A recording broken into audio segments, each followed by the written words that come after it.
my fellow communists. Welcome back to my channel. Hi. So today I came here to talk to you guys about this. So I've been seeing on Communist Tube, I'm going to call it like that, I'm going to call it Communist Tube. And I heard there's a breadtube pipeline, and I wanted to basically address it, and address, is there a breadtube pipeline on YouTube, and is there a pipeline at all that moves people to just social democracy and not towards communism and socialism? So, that's what I came here to talk about. Because I want to talk about this issue here on the channel.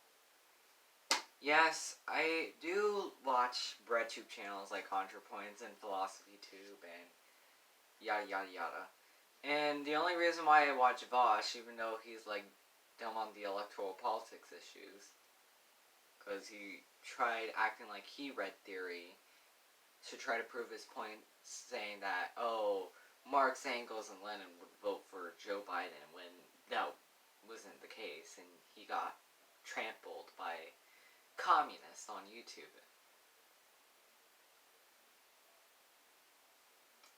Okay. As well as people who talk about electoral politics and end up looking not so good in the first place. But let's address it. So, is there a breadtube pipeline? Yes and no. That's my conclusion. Yes or no. Because the reason why is because I think it's both and half, is because, yes, it basically does lead you into a pipeline when you watch breadtube videos. It basically converts you from wherever you were at center-right or the alt-right pipeline to try to get you out of the alt-right rabbit hole to move you more to the left. And so that kind of helps the left in a way, because it helps pull them away from reactionaries or turning into one, or turning into a potential fascist, okay? That's what I would say. But a breadtube, but that's basically yes, but the also one with no is because it helps out the left in the same way. But it doesn't radicalize them to move more to socialism and communism like I want them to do, or advocating for third parties, or basically trying to get a real united left. Instead, it starts pushing away people, and it basically starts, sometimes kind of gets into a whole little divide and argument about it. And where it comes to, like, for example, where some breadtubers, like ContraPoints, one of the biggest ones, is telling us to vote for Joe Biden when we don't want to vote for Joe Biden, and literally it's kind of sheepdogging you to the Democrats when we should leave the Democratic Party after the 2020 election to build a third party up. You could have just said, oh yeah, vote for Joe Biden if you're in a swing state, vote third party if you're in a safe state, and then after that we're going to fight Joe Biden and build a third party up to make them viable. That's what you could have easily said. That's what you could have easily said. But literally, do not go full on telling us to vote for Joe Biden and not really address any of our arguments, and address BS arguments that you made up with the Tabby Chan. Literally. For example, you didn't address our arguments at all in that video. Really. You didn't address Bernie or Buster arguments. You didn't even address you didn't even advocate for us to get ranked choice voting, to make a common goal to that. Rank choice voting, where you can rank your choices and it ends a spoiler effect. They were about to do it in Maine Senate race, but that didn't happen because Susan Collins got over 51%. If she didn't get over 51%, Sarah Gideon might have gotten close to striking distance. But Sarah Gideon lost. Like, what the hell? What the hell? And Susan Collins won? How's that happen? But literally, you guys don't talk about that.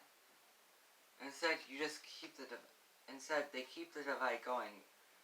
Sometimes they keep the divide going when they do, by not even mentioning it. Like Xander didn't even mention it. He didn't even mention it. He talks about getting rid of the Electoral College, but dog, what about ranked choice voting? Dog, like, what about that? What about ranked choice voting? Come on, dog. But yeah, the pipeline kind of, there is kind of a pipeline where it sheepdogs you to the Democrats. When the Democrats are a bourgeois party that we should not associate ourselves with. That much. I still believe we can take over the Democratic Party, because that's more easier than trying to go full-on third-party route. Because if we go full-on third-party route, because this system is already screwed against third parties, and basically, what's the point of trying to go full third party when really it's already rigged against it?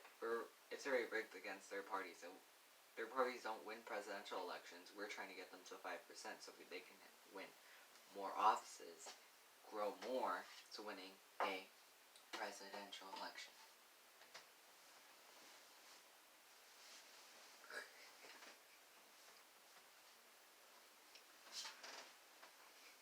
Sorry, I need to fix my hair. But yeah, literally you can do that. But don't sheepdog us. Don't be a sheep. Don't be a sheep. Be a wolf, not a sheep. Literally, voting blue is not getting us anywhere, really, when it came to that election. Really. It's not getting you communism. It's not getting you socialism. It's just you voting for neoliberalism and you endorsing neoliberalism. So yeah.